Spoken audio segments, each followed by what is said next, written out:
One of the delights of my job as a historian is that I get to go down some really wacky research rabbit holes. One week I'm detangling the propaganda-riddled origins of Athenian democracy, the next week I'm investigating the development of brutalist architecture to more meticulously call it stupid, and then the week after that I'm back on my Mediterranean brain rot to find yet more reasons why Venice is the best. That process of discovery, going from casual familiarity with a topic to a deeper understanding that carries a whole video, is easily the most fun part of what we do here at OSP. Every project is its own adventure, every week is its own conspiracy corkboard, and it rules. But that comes with a responsibility, because if I'm stepping into a new subject and presenting it to an audience, I had better know what the hell I'm talking about. Now, like any discipline, this requires practice, which implies a time before all that practice. So in today's video, we're going to take a look at a time when I accepted a story a little too uncritically, and this will serve as an object lesson on good research habits, because if we learn from my mistakes, we can collectively claim it as a tax write-off. So let me take you to the brisk January of 2019 when I spent a week in the magnificent city of Florence.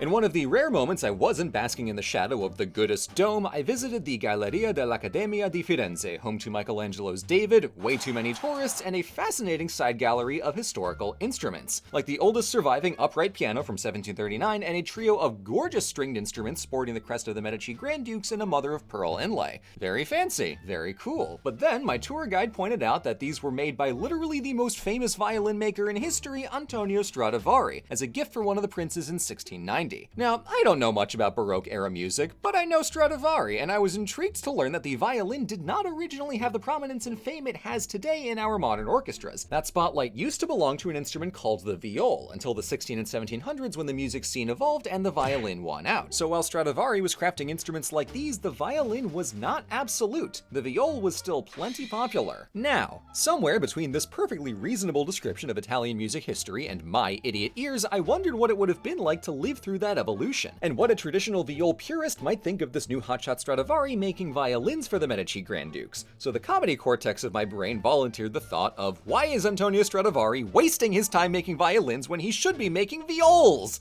And then somewhere along the line, I forgot that I was joking. Last year, I dropped that little wisecrack in my video on Italian linguistics, and every violin player in the audience was horrified. And that brings us to now, as I make up for scandalizing you all by digging into the actual history of stringed instruments in the Italian Renaissance. Sound good? Great. Let's go. So to figure out whether Antonio Stradivari was wasting his time or not, we gotta rewind and zoom out. Stringed instruments have existed around the world for thousands of years, played by plucking or strumming, but in the medieval period, musicians began playing with a bow. Unclear exactly where and when this started. Central Asia is likely, but no guarantee, and by the 800s and 900s, bowed instruments appear across China, the Muslim world, and the Byzantine Empire. Over in the Med, the Arabian rebab and Byzantine lira had unique styles and tons of regional variety, but the core mechanism is pretty similar. Both are held upright when playing, resting either on the legs or the ground. Might seem obvious, gotta hold it somehow, but some musicians got crafty. See, Spain in the 1400s had a lute-like instrument called the vihuela, but players started bowing it, and in 1492, when a Mr. Rodrigo Borgia left Iberia to go be the Pope, he brought his taste for Spanish music to Rome, where the bowed vihuela de arco crossed over with the local Italian liras. After some enthusiastic experimentation, the result was a bowed instrument with frets, making it easier to play in tune, and an arched bridge, allowing the musician to tilt the bow and play only one string at a time, making it great in groups and viable as a solo instrument. All that plus a handful of far more intricate modifications, and Italy had the viola da gamba,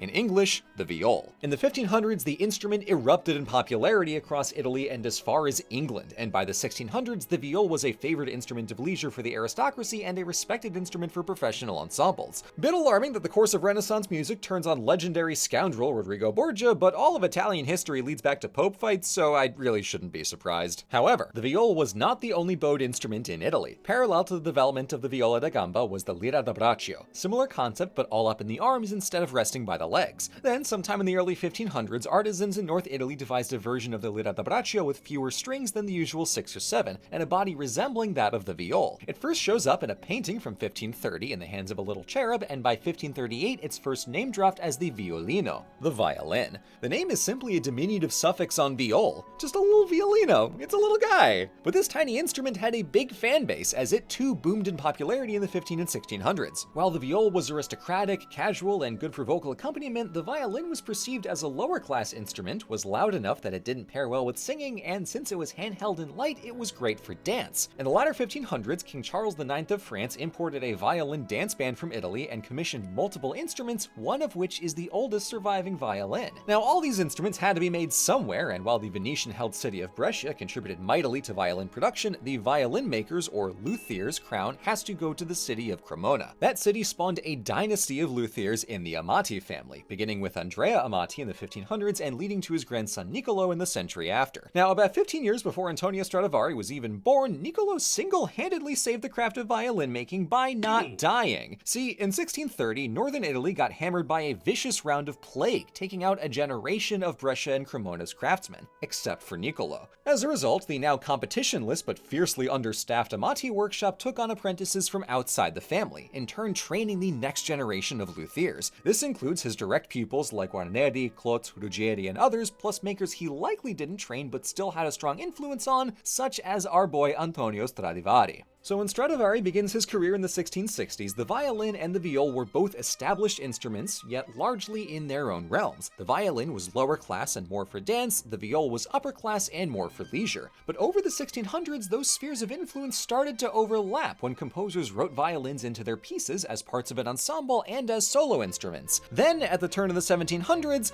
Antonio Vivaldi shows up.